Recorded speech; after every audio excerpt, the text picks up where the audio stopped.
Hello, Hockey World. It is Wednesday, June 4th, 2025. Hi, I'm Kevin Allen from Detroit Hockey Now, and I'm not sure what day it is, but I know it's the start of the Stanley Cup final. That's all that matters, right? And it's June, of course, this all you can think about with the beautiful weather outside is hockey. Yeah. There is something about spring, though, and I'm Eklund, by the way. There is something about spring that makes me think about playoff hockey. It's just one of these things. It's weird. Yeah, I mean, my idea of playoff hockey is, being in a sweltering Dallas arena, where the humidity is just high and the ice is not good, Right. and it's just, but that's what it's kind of all about. And you end up playing till 1 a.m. because you're going to go 2 and 3 overtime. So, Yeah. that's, to me, that's I like it. That's it. And I just remember being in a Stanley Cup final, and Ken Hitchcock, we're at the practice rink, and it was such a beautiful day. I remember just saying to Ken, "Can we just move this press conference outside where it's it's just nicer?" And he goes, "Yeah, let's do that." So we all kind of moved outside. So oh man, that's something. yeah, My whole thing of it is always driving to the arena to cover these playoff games, and the first time you actually have to start using your air conditioner when you're driving on the way, because you're in your suit and it's getting hot, and it's just And there's some wonderful also some of the wonderful outdoor things they do before games for the playoffs, and some of these arenas are just really fun to walk through on their way to the press box. These big outdoor festivals they have and stuff like that. All right, so let's get started. We got a really weird thing that happened 27 minutes ago. So if you're watching this on delay, it happened 27 minutes before we started the podcast, which was at 1 p.m. Eastern time. The Penguins have found their new muse. There's my headline. The Penguins have hired Dan Muse, who most recently was, I guess, the head coach of the USA under-18 national team. But what do we know about Dan Muse? This has really blown up the hockey world. Yeah, I mean, it's really fascinating. We didn't have Elliot Friedman talking about this a week ago, or Pierre LeBrun, the guys that are always wired in, always have the scoop on this. And I think this says kind of a lot of things. To me, this is kind of talks about where the Penguins may be headed, and I'll get into that in a minute. It speaks to the confidence that Kyle Dubas has as a general manager, a guy that's in charge, that thinks outside the box, does not follow trends, follows his own cadence as he tries to build a team.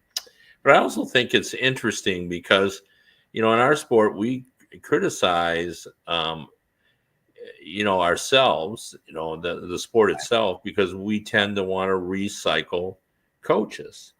And yet when somebody does something like this, that's, a little bit different, wasn't the trendy guys that were supposedly, in line to get it.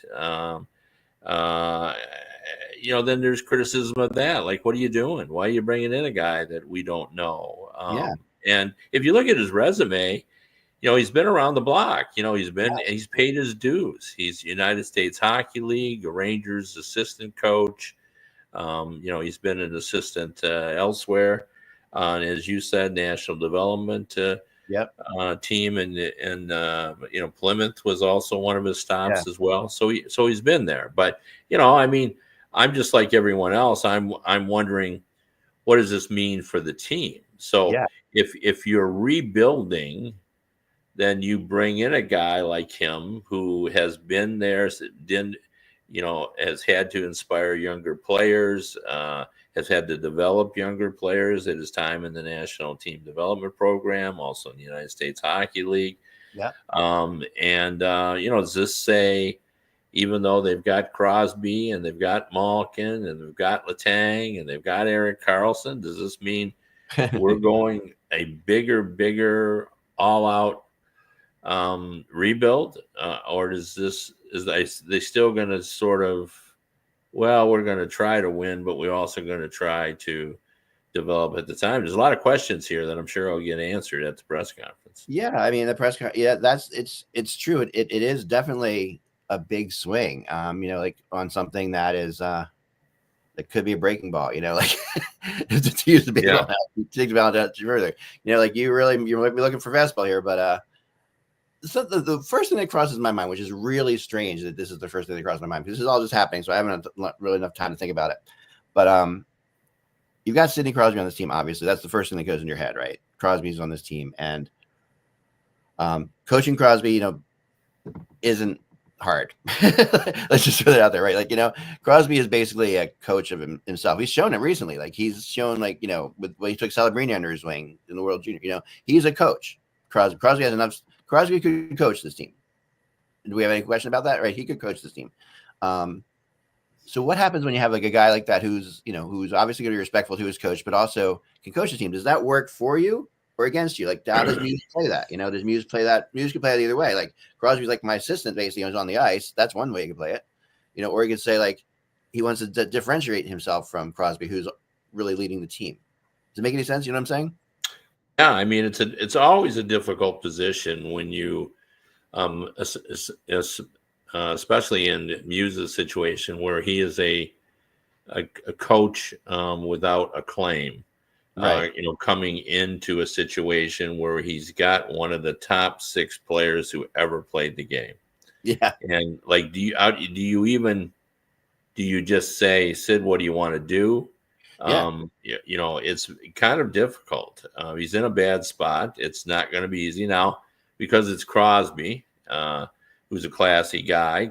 Sid will do the best he can to make it easy. I'm sure he'll say, you just treat me like anyone else. But, players say that, but that's really impossible. You can't do that.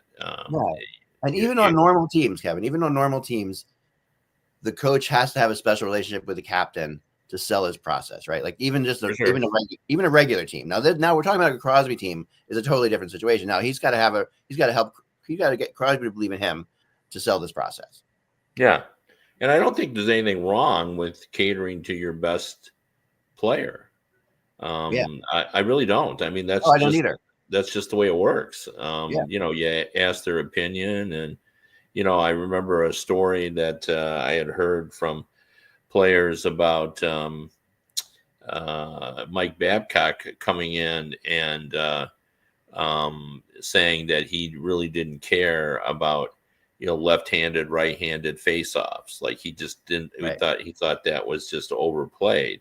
Right. And Yzerman, who was a good face-off man, was explaining to him why he thinks it does matter, and the way that he thought that they should handle all that. And Mike Babcock was a little dismissive. And the story goes that afterward, Ken Holland pulled Mike Babcock aside, says, "Hey, here, Steve Yzerman is king, especially when it comes to things like face-offs and things that win games. So when Steve Yzerman talks about face-offs, we all listen." And that was a message to Mike Babcock. And I'm sure Mike figured that out on his own after a while, that you got a player like that. So it's it doesn't have to be a bad situation. I think most superstars try to make it as comfortable as possible for everyone involved, but you got to have Crosby weigh in because he's a big part of everything. So you're gonna have to get. I mean, but he's such a humble guy. Like, Crosby's not a humble guy, but he's like, he is not your prototypical superstar. Like, you're not trying to appease some guy who's like a little bit aloof or whatever. Like a sniper, 50-goal scorer, or whatever. You're not trying. This is a guy who really, like, is just known for being completely kind. He's not gonna be obnoxious to the coach ever. He's gonna play it down. But his teammates are all looking to him all the time for what to do next. That's something that's been very apparent to me.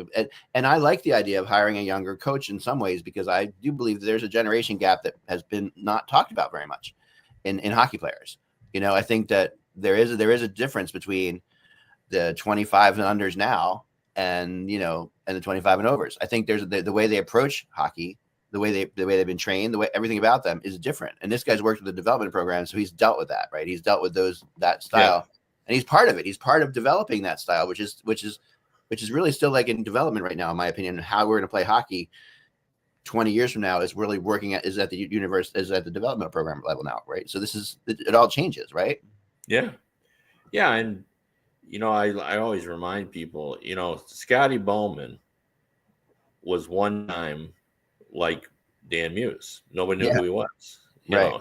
He showed up, and he had to sort of prove himself. And the same thing, Dan Muse can come in here, and if he gets the team off to a good start, or if the younger players are developing, that's really all he needs to do. And it's I give Kyle Dubas credit for doing something like this. This is it feels bold, but it really isn't if you think about it. It's really not. No, it should be the way we approach things. So right, it's not. But he's in a weird position where he's almost in like a crazy nothing to lose position in Pittsburgh. And that's not to say that that's really true, but you know what I mean. It's like no one's expecting the Penguins to compete for the Stanley Cup next year. They still have a good team. They're still selling tickets. They're still going to, they might make the playoffs. They might not. They're going to sell tickets always because of the stars they have. So why not take a swing? In my opinion. Well, I might argue that he's in a can't win situation because ownership really wants him. They have these 4 high-priced players that are really driving the bus, and as you said, they're still putting people in the stands. So his mandate is not one that you usually see which is take those 4 players and put them in a position where the fans will still want to see them play, which usually requires winning, and then also rebuild this team at the same time. It's a tough way to go. I mean, a lot of the rebuilds are based on the idea that you have to strip it down to the chassis so that you get a chance at the lottery.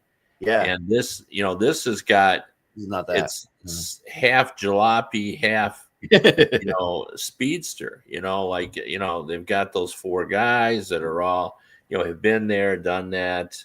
They're not all at the, they're in the back nines of their career. So it's, Dubas's job, it's not easy. And no, it's not.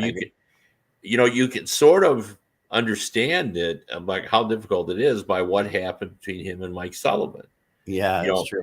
Dubas went and talked to him about the rebuild and how it was going to work. And I think from what I understand, that there was a discussion and Mike Sullivan wanted a different timetable for how this was going to develop. And I can understand that. He's a veteran coach. And again, I don't know what it was. I wasn't there, but it seemed to me there was a difference in opinion on how long this was going to take. And, they decided to have a parting of the ways, and probably that was, best for both parties, if you think about it. Oh yeah. But that's not an easy situation. And, I think everyone needs to take a step back and, just let the man come in and do what he does. And let's see if he's, got what it takes, and let's see. Yeah. And, the problem with the rebuilds is those first year rebuild coaches, they don't last. They're not there when the team is good. That is the problem. Yeah. Yeah. And you almost know that when you take the job. It's just like being an expansion coach, unless, This is a retool. This is when you have those 4 players, it's not going to be called a rebuild, right? No, that's fair. Yeah. I mean, and I quibble about those things. Yeah. We talked about that on one show. About retooling. So I mean, I really sort of misspoke. It's really not a rebuild. It's a retooling, refurbishing, a renovation, Yeah. But I mean, like you said, Bowman was nothing when he got. I'm trying to think of another coach that was like that. That was nothing when they got hired, but no one knew about him.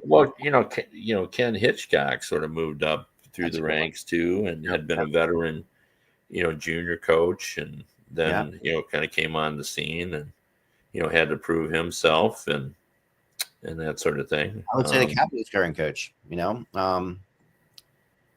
name I can't remember for a second. Who the what now? Washington Capitals' current coach, Yeah, Carver, yeah. Right. He came out of sort of nowhere. Same kind of thing like Hitchcock to a degree, right? Like he came through the Well, AHL. he was an assistant coach. I mean, that's the normal way, is, Yeah, right. assistants and kind of move up. Although, it's funny, but that's kind of thing you hear. Like, everybody's got a different opinion. Does a guy Yeah. have to coach at the AHL to be a head coach? Right. You Right. know, and there's a lot of thoughts on that. And there are some guys who don't want to do that. Like, I know the Flyers were interviewing a guy recently who, for the head coaching process, I heard off the record. I won't say his name, but they liked him enough to say, "Hey, would you be interested in the Phantoms job? In the AHL?" And he was not going to. He said, "I'm not going to take an AHL job." So that happens too, And he's never been a head coach before either. He's been an assistant coach, but he's not going to go in AHL. So, there's that too. I remember Mike Keenan was kind of that way in Philly, believe it or not. Like, he was sort of, no one knew who he was when they hired him either. Yeah, he came out of nowhere, and he did take the team through a retool, to the Stanley Cup finals at least. So, yeah, I mean, it does happen, but it's not. Yeah, John Cooper's a good one. Someone's in the room there. Yeah, in the chat room. Sorry, Steve. It's a real good one. That is a real good one. Now he's considered probably most. If you took a survey of the other coaches, I bet he would win as the best coach in the league. Yeah. So, it is kind of interesting, and I think that we're going to learn more about this guy. Obviously, he's jumped out of the spotlight into a very big spotlight in Pittsburgh, and yeah. I mean, he's really, as much as, and I don't want to go too far down this path. Yeah, but it's hard to people. When we think of the top franchises in the NHL, we immediately go to Montreal and Toronto, as we should. Yeah, right. And we go to original six teams.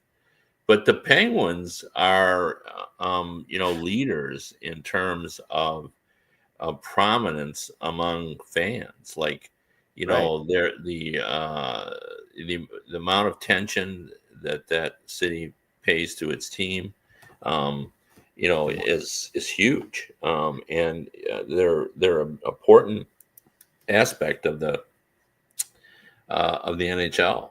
They really are. I mean, when I was at USA Today, after the internet, and we could see which teams drew, more coverage, the Penguins were the leaders. Like, people wanted to read about them. And if you think about it, 30 years of Mario and 30 years of Sid, right? Yeah, Mario, Yager, Crosby. Yeah. They won. They've had a reputation for being an offensive team for a lot of years.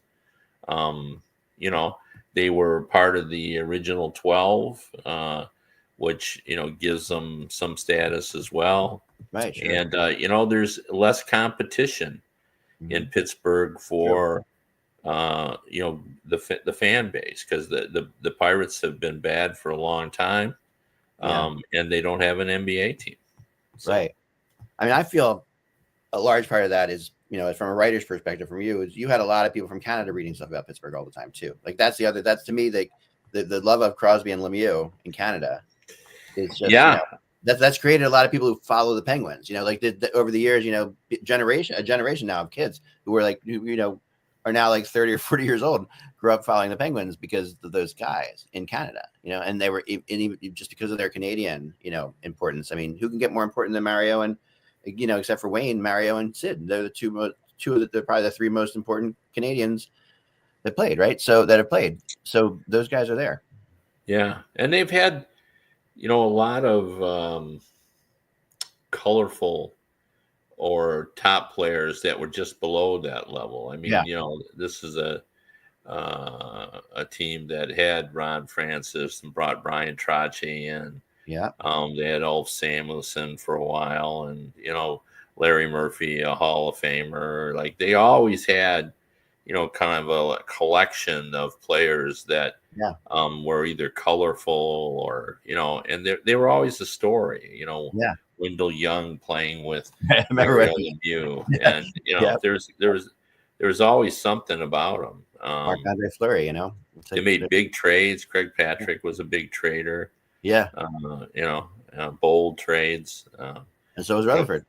Yeah, and Rutherford came in. They've had general managers who sort of kept them prominent as well. So they've been an interesting team. So anyway, I do think that this is going to be fun. This will be entertaining to watch, and it sort of fits into what's happened there. I mean, the Penguins have generally, but not always, had big time coaches. You know, they had Scotty Bowman. Yeah. You know, they had Bob Johnson when they brought him in. Yeah, Badger, As well, but they also hired Dan Bousma, who came up from the minor league team, and had as well. So they've sort of seen both sides of it. And then they had who was the guy from juniors they had that didn't last very long. Ended up back with his Western Hockey League team. Yeah, someone in the chat room might remember. I know who you're talking about, but if you remember, throw it up. It'd be great. Yeah, but anyway, they've had sort of a wide, divergent style of coaches. They've had big time coaches and big time. I know. So this will be fun. Let's move on to some other rumors. We have more rumors today, and then we will do a little brief preview of the NHL final. Some people texting me that if we're going to do that. I said yes, we will do that at the very end. But everybody else is giving me the Stanley Cup final report, and I'm blogging about it. So, and Kevin, I'm sure, is going to write about it or hasn't written about it, but we'll have the thing. Anyway, here's a rumor. Apparently, we all know about. We've talked about Peter DeBoer, and the Dallas Stars and what's been going on there. And you said that Jim Nill wouldn't be the guy who would ever probably fire him, but it might come from somewhere else, perhaps. Well, I mean, I just think this is a type of situation where ownership could be involved as well. I mean, Jim Nill is the type of guy that's not going to allow, as a general rule, wouldn't allow one issue to tarnish, how he feels about a coach. I mean, let's just push aside what happened between him and Ottinger and just say that DeBoer is a highly respected coach around the NHL. So, how he handled the situation, probably not his finest moment. No, and it hasn't been since then either, I don't think. Well, I mean, he said good things about him. He said good things, but he said they haven't discussed. I guess I heard they haven't talked about it yet. Well, they haven't, but the thing about it is like, and I heard someone else say that this is not something that I came up with. He said, "Isn't that what you want? Is the coach to say this is not a big deal? Like, I don't feel like we need to talk about it." And I don't know. I'm not really a fan of that methodology. Like personally, I would think that that Ottinger is a big deal to your organization. Well, not that Ottinger is not a big deal, but that this situation was not a big deal. But he's the situation, and like it or not, this is a guy Ottinger who's who's got in his own ego, like everybody does. He's right. He knows what he's about. He's come out and said he wants to be the starting goalie on the Olympic team next year. He believes he's better than Hellebuck. He says this. So this is a guy who does have a high opinion of himself, which he should, because he's a great goalie. And you need to have a high opinion of yourself to make it that far sometimes, right? So it feels like the kind of guy you'd want to talk to. You want to sit down and have a discussion with, say, hey, let's go out for a beer or whatever. I mean, you could be right. I don't know. I bet Jim Nill has talked to them both. So yeah. I bet he has too. Jim Nill is the big communicator, so. But to further go on this is the thing I'm really trying to get to here is that there have been rumors about the players being very upset, right? That's been going on too, that there's a lot of upset players. And, that might not mean anything. It might mean something. But then today, word comes out that, and I heard this from a couple sources, and then Jeff Merrick also put it on his show, is that Jason Robertson could be on the market for some picks in the first round. And, some other that's kind of a shocker. This is I heard this too. I heard it this morning and I didn't believe it. I should have written about it then, but I didn't believe it. And, then Merrick says it too. And, this is just out there right now. So I'm not saying that Robertson is one of the players who's upset with the coach or anything like that, or he's one of the mutiny people or what have you. But it is weird. It's weird that his name would come up out of nowhere. They want to create cap space and they want to get some of their picks that they've traded away back. Apparently, is what the word is. What do you think about that? Oh, well, I've known Jim Nill a long time, and I wouldn't be stunned that they might want to trade Nate Robertson, but Jim Nill understands the draft better than anyone. He's a very good draft guy. Right. I cannot see him trading Robertson for a first round pick and other picks. Like he understands better than anyone that there is a randomness and a lottery like feel to a draft unless you're picking early in the draft. Now, if he can trade Robertson and land up in the top 5 and maybe get something else, but if he's going to trade him, I would assume it's got to be the top 5. Yeah. Yeah, and to get something with it. I mean, yeah, I would see that. I would say so too. Yeah. Some team will be taking on that salary as well. Like that's a salary, so you have to make some moves there, or some things would have to switch around. Because they obviously put a lot of money, into their big trade this year, and I think it's gonna be interesting to see are they in trouble? Or are they in trouble financially? Do they have to figure something out? Or is this even a message sending thing? Is this the kind of thing that this is put out there to say, you better, stop the mutiny, even, anybody, nobody's safe. Anybody can be traded, that kind of thing. I always wonder about that with these when these things come out so quickly like that. I always wonder about that because it's hard. It's hard. Yeah, to I'm glad you brought that up though, because it's important that to understand why they might want to trade Jason Robertson is that he has, when you take on a contract like Rantanen. Right. Yeah, for sure. So. And that's a major contract. And everyone was like, how can they just take on that's what I was thinking, how can any team just that's a good team, that has that shouldn't have cap space. How do they have the cap space to go on Rantanen? Yeah, although Bend is going off the this year, so they have some other players going off, but they're also, this is the year when we're having an increase in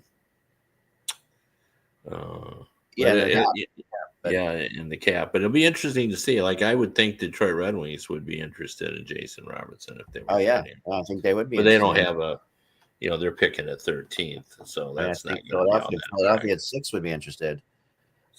Utah would be a team you would look at. They're at 4. That's if I was Utah, I would think about that because you don't necessarily have time to wait. Or you want to get your team going a little bit quicker. That would be a good jump start as opposed to waiting for somebody else to come through the system. At 4. Yeah. But who else would they have to throw that again? It's to me that's not. I don't think they have anybody. I'm going to look at it real quick, but I don't think they do have anybody that would really just blow your mind. Because that's a trade that you have to justify in Dallas with something. For your fans, I think. For sure, or just to make sure that your team is not hurt by it. But Jason Robertson has. I'm just looking at this now, 87 and 96, 116. He's got 151 goals in the last 4 years. Yeah, you're not trading for draft picks. No, so, you got to hit something back. Even it's got to be a really top draft pick, and it's got to be. Well, you can start there, but then there has to be, other players coming back. And like you say, it's probably tricky because they don't want to take too much salary back. So they'll be looking, you want to, ideally in that kind of trade, you want a young player who's ready just to move into the league, who's still on his entry level contract. Right. That's what you're trying to do, and then get, high up in the draft where you add because again, there's guys at the top that everybody is really kind of intrigued by. Who is that? It's kind of great. I'm trying to think I'm looking at the roster now, and I don't really see anybody that like you say, like a Lawson Krause. That's going to do it. Yeah, no, that's not going to do it. They have Sergachev on defense. But they don't need defense in Dallas, I don't think. You got to replace them with points. Like you said, you got to replace them with numbers. And Clayton Keller is the only one that probably is worth it, but you're not going to make that happen. So Clayton Keller's not going anywhere, I don't think. I wouldn't trade him for that. And because Robinson has always put up a lot of points. He's he really has last year was really disappointing for him, if I remember right. Isn't that true? The season before this one. Well, I mean, there's been times when they haven't been, all that, pleased with him. But, Yeah, you look at his point production, in the postseason, like, he had 6 points in 4 games this year, but, yeah, in the last 2 years, he had 18 points in 19 games, 16 points in 19 games.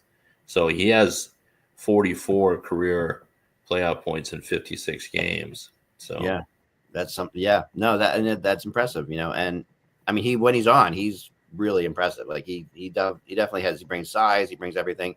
Not really a tough nosed player, but he does bring size. All right, so also today, the Colorado Avalanche extended Brock Nelson for 3 years. yeah. Which is, I'm glad for Brock. Obviously, I think this is a good thing. But what came to my mind immediately was like that Lou knew that was going to happen. Like, I mean, go back to the thing. Like Lou would talk to Zach and say, "We're going to trade you, Brock Nelson," but he wants to be extended. And Joe's like, "Well, we could probably do that." It feels like something that Lou would say, like immediately. And he always takes care of his players that way. So I just wonder. Yeah, it would be interesting. I don't know what did he get today. I know he got 3 years, but I didn't see the number. Yeah, it was choose again. I mean, it was 41 million. Is that right? No, that's That that's can't be. different. I'm That's talking way about somebody too else. high. Yeah. I will find out for a second. If someone in the chat Okay. room will help for us, thanks you very much, because I'm looking up 3 different things at the same time. But Yeah, yeah, I mean, I think Brock Nelson would have gotten his money on the free agent marketplace just because there's a lot of money out there. And, he wasn't going to be one of the premium guys, but he could be had for fewer years because he's up there in age a little bit. So he would have had suitors. So okay. I'm So sure yeah, it came down. he got 7.5 per year. Yeah. Yeah. And he 22 would have gotten that ready. out there and he would have got 3 years. I mean, could he have gotten 4? I don't know. Maybe. But, who knows? But, what this says is he liked it there. He enjoyed his experience and, the Avalanche, obviously felt he can contribute and they wanted to add him to that group on a more permanent basis. So, yeah, it's, when player stays there after coming over, it's always because they, had a very good experience there. Yeah, why wouldn't he? I mean, that's a great place to live. It's a great place. It's a great team. They didn't win obviously, but they're still a great team. All right, so now we're going to talk now another couple rumors before we get into our little thing. Marco Rossi. We talked about a little bit of the Flyers. The Flyers rumors came out. They were pretty bitch debunked by everybody, including Guerin and Briere, that there ever was any discussion about this really happening. I think not that the Flyers don't like Rossi, but I think the offers that were put out there were crazy. But then yesterday I heard the Montreal Canadiens interested in Marco Rossi, which I think does make sense. Like that would, I think they can, I think he's obviously, he's a smaller player and everybody wants to say, like smaller players, there's nobody better than Martin St. Louis to teach the guy, like he's the epitome of a great small player. Right. I mean, that's the reality. So, and he's got, 100 points and 45 goals in his first 2 seasons. Like that's not insignificant. He's, played well. He's been a little up and down, like, you get streaky, but, most goal scorers and most offensive players are streaky. Especially young ones.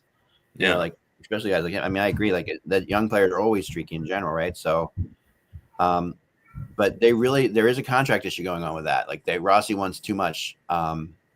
Obviously the contract issue is what's stirring these trade rumors. That's what I found out, that they like Rossi, but it's not that Karen doesn't like Rossi because he's small or anything like that. It's more about like, he wants more than they're willing to go.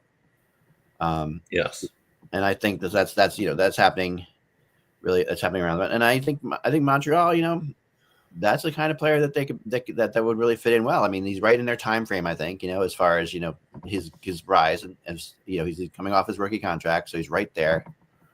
And I mean, I think that's something. I mean, but there has to be a little more to it because Bill Guerin has the hammer. I mean, he can't go anywhere. I mean, right.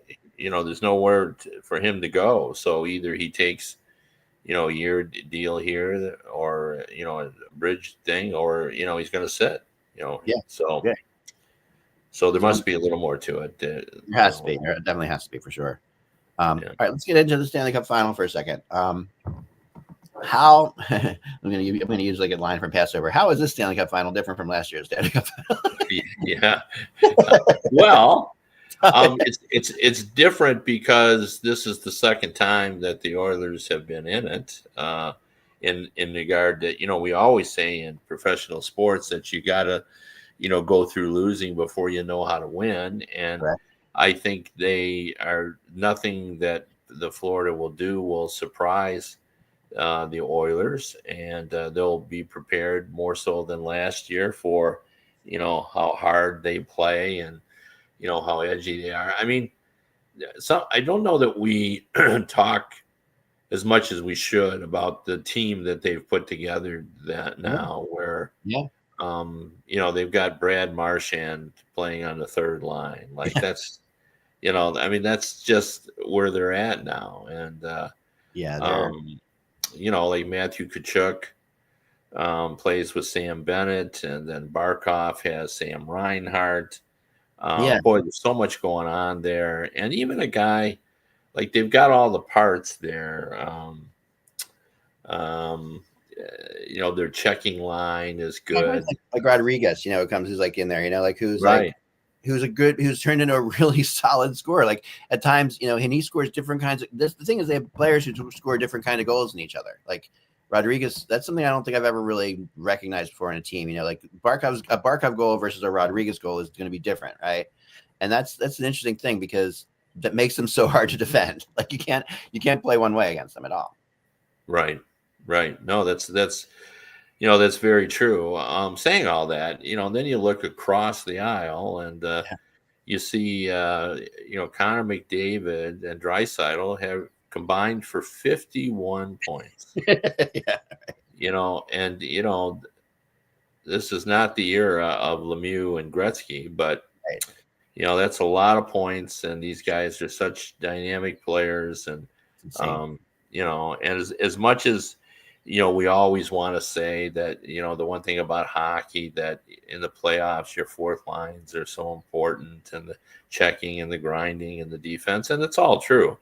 But, it's nice to have guys like, Connor McDavid and Draisaitl. They can just light it up in various games. And, Evan Bouchard is leading all defensemen in points. And, they've got, so much going. So, I mean, I look forward to the final. Like this could be very entertaining. And, the physical aspect of it, plus the great skill of Connor McDavid and Draisaitl and, it's kind of got everything.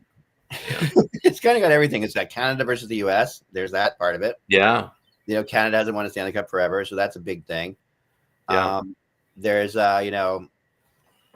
two bizarre teams that came out, that just the franchises that started off weird, where the Oilers started off, in the WHA, right, and then they, Florida Panthers are kind of like okay, we need to put a team in Miami, and we're really not good for many years.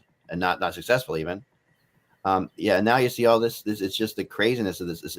And I really the coaching matchup is interesting to me too. I think there's been a lot made lately of Paul Maurice's not shaking hands thing, with Craig Berube. I don't know if you saw Craig Berube came out and make a statement on it the other day, saying I'll always shake hands. I think that's what you do. Maurice does, Maurice is a stubborn guy, and we haven't seen that until now, because everything's gone so well in Florida. But Winnipeg Jets fans will tell you about Maurice a little bit. He can be stubborn. He can be stubborn, But he is stubborn, and he's had problems with some players because of that. But he's another guy that I've known for a very long time, and he's mostly just a kind, gracious man, and he has some things that he feels strongly about. He thinks, and I've heard him speak about it, where he just doesn't feel like a coach should come out and be in the receiving line. He thinks, the players are the game, and those are the people who should be out there shaking hands and so forth. And I don't think he dislikes the people across the. He and John Cooper, I think, are friends, Yeah. So yeah, I don't know what to make of that. I mean, I get it, but if it were up to me, I think for sure coaches should shake hands. That's one of Yeah, I the don't think that. civility of the sport after the gladiator like combat that they have Right. in the series. Agreed. Just is the uniqueness of our sport. Yeah, So. to me, it's interesting too because a lot of these coaches have had the players they're shaking hands with in different situations. Like that's also the case. And I always like to see. I'm always looking for in the handshake line for the players who played together. Ones who get the hug instead of the handshake. They know each other, Yeah. and I would think with coach that would be really, I would think, be something that would be commonplace, way more so than in another situation. Because he's coached in many different places. I mean, not been a long time maybe for him, but I think it was the way he kind of like asked Rod not to do it. I think that was what was kind of like he kind of like pushed his feelings onto Rod, and Rod felt weird about that a little bit. But I think Brendan Moore is the greatest press conference coach in the NHL right now. I mean, yeah, I did a playoff series between Carolina and Boston. It was late in my USA Today career, and I just remember writing saying like, "Man, this is the way it always." Like, I loved going to both those press conferences. Cassidy was great, right? And everything, and Rod Brendamore, it just, he's just easygoing, and and you just contrast that with, that where you go and the coaches have their chins way up, and they're, I never looked forward to going to a Brian Sutter or a Daryl Sutter, press conference. It was never going to be fun. They occasionally would have some humor in it. The Sutters could be funny, but he was like watching a Muppet. I always thought, like he was like Sam the Eagle to me. Yeah. He was just Sutter. It was amazing. I thought he was just really fun. But Rod's interesting because he just takes the questions like if someone asks him a question, he's like, yeah, that's kind of a good point. He's one of the few coaches that actually gives the media any credit whatsoever.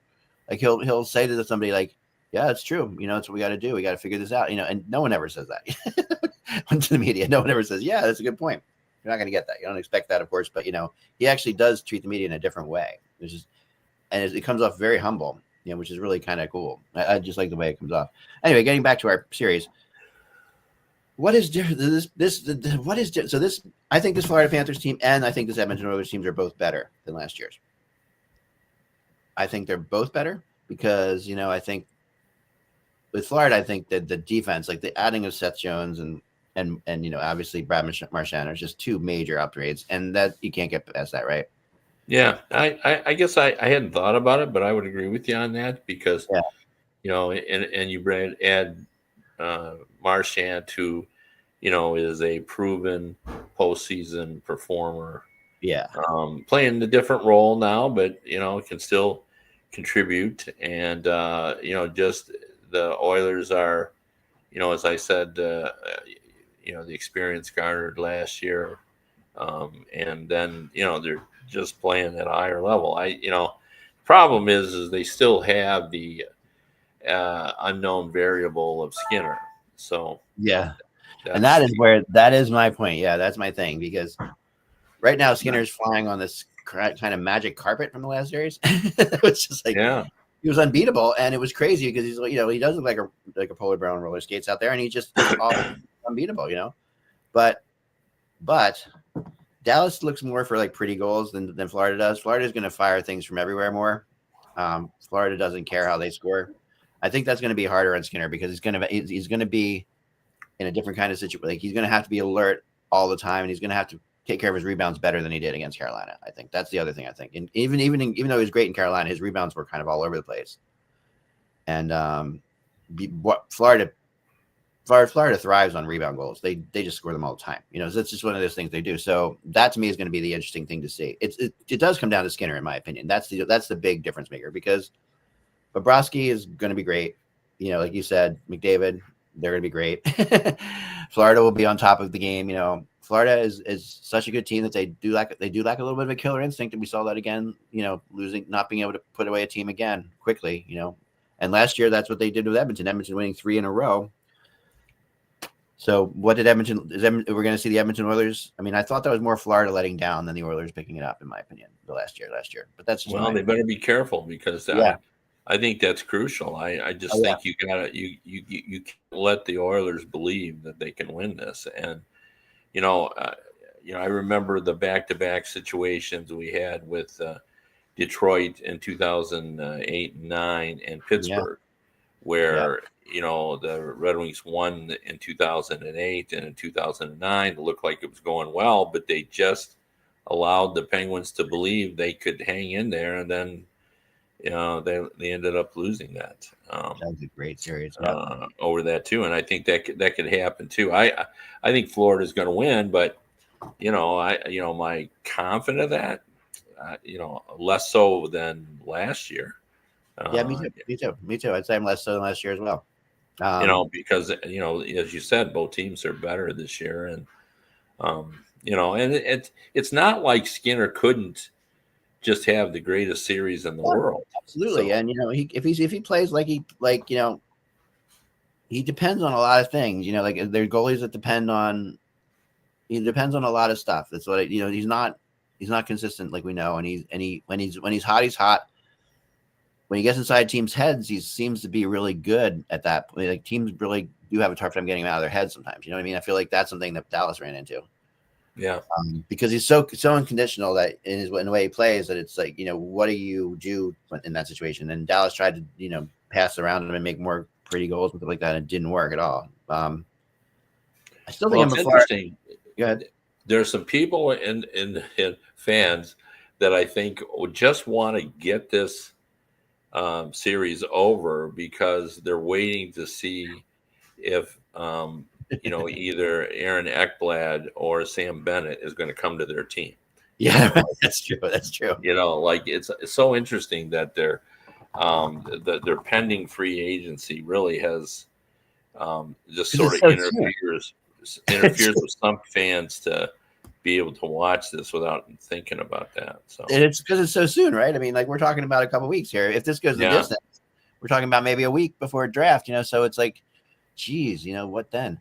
Yeah, I agree. And then those are two of, if they both hit free agency, like I think they actually do think they will. If they both hit free agency, then I think that they immediately jump to the top of all the charts, right? So, yeah, I mean, Aaron Ekblad just said, and before the Stanley Cup final, the Panthers are in my blood or something like that. Like I can't quit them, that sort of thing. He sounded like he didn't want to leave. And, and normally they'd say, I'll talk about that after the Stanley Cup. Well, you can't really talk about it after the Stanley Cup because just as you said, this is going on next week. Like the moving van, might come 2 days after, your this is all done. And so it is a fascinating thing for these players to be in, especially, like this could be a monumental change for Sam Bennett in particular. He's a tough one. He's a tough one. We'll talk about him, sure, but he's a tough one. Go ahead, continue. Sorry. Yeah, I mean, he's just the hottest thing now, and I think you got to be careful because he's never really been in like the people were talking about. Yeah, I know they've quoted GM anonymously said I'd give him $10 million. Well, that usually goes to guys that are really big time scorers, and he's a scorer and he's an exceptional player, but he's not. It's not like he's had an 80-point season. And it's hard to say that anybody on Florida is not a product of their system. You know what I mean? That's the other thing. Well, that's true. I mean, he fits better in Florida than anywhere. Right. And, right. I don't know. That's why I think he probably will get re-signed, but they'll figure it out. But I don't know. I don't know if they can fit both he and Ekblad. So I think with what Seth Jones has done, Ekblad's in more trouble, to be honest. But I don't know about that. And I think as far as more trouble about leaving. Bennett, they might, for all we know, they might have already figured it out. Bennett, I have a weird, nothing on that, but just a hunch that they might have figured out Bennett already, and they're waiting in like a Lou Lamoriello type way to mention to decide that one. But I think Ekblad's still very much up in the air. I would think. I'm not sure. Again, this is all just speculation. So finally, we have to end with this, Kevin. So who do you have to make a prediction? I'm sorry, that's the rules. That's the law. Yeah, no, I'm going with the Panthers in 6. Yeah, me too. Me too. It's funny. right down here. I wrote it right down here. Panthers in 6. I think that's a good number, and I think that these first couple games are going to be really important for Edmonton. I don't think they can fall behind again. I think Edmonton needs to get a lead in the series for them to win the series. That's what I think. Yeah, and they're capable. They're certainly capable. So. They are. So finally, of course, we have to end with the final of the season. By the way, so far in 15 series, 11 of these have come out true. For what it's worth, we're 11-4 when we decide who would actually win between the mascots. So far 11-4, which is crazy. So now we're looking at a Florida Panther we talked about many times, an endangered version of a mountain lion, living in more like a South American puma than a mountain lion. But there it is in the and then we're talking about, of course, the mountain guy. The Oiler guy. I mean, the Oiler worker up in Edmonton. And Kevin, what are your thoughts? Well, I mean, is he armed? Is the Oiler worker armed? Yeah, I mean, yes, I'll say he's armed. I mean, if he's carrying a weapon, that's a little bit different. Like if it's man versus beast, I'm going to go beast. But but if it's the guy is is armed, so he's armed. It's a different situation. Yeah. Well, I mean, it's just like, of course it is. Yeah, like you don't bring a you bring a gun to a cat fight. Yeah. No, that's right. Like it's the whole thing when you're a deer hunter. If the deer isn't armed and the guy is, well, advantage the hunter. So Florida Panthers, and so I did some research, of course, as I always do about this with and Florida Panthers are notorious for not attacking people. They're actually of all the big cats, there has never been a situation where a Florida Panther has killed anybody. But they have been killed by climate change in different situations, which is partially the fault of the Oiler. So at least, because you can say their territory has been shortened, So to me, a little political. So to me, the Oiler eventually will take out the Panther. Like it might not, even if they have to do it over several decades, eventually the Oiler will destroy the Panther. So that's my pick is the Oiler in this situation. Wow. That's heavy. That really is heavy. It's something to think about, though. Something to think about. Yeah. All right, folks. Remember, without the buzz, it is just hockey. We really appreciate you watching the show and keep checking out the website. We're going to be adding new things all the time. Take care.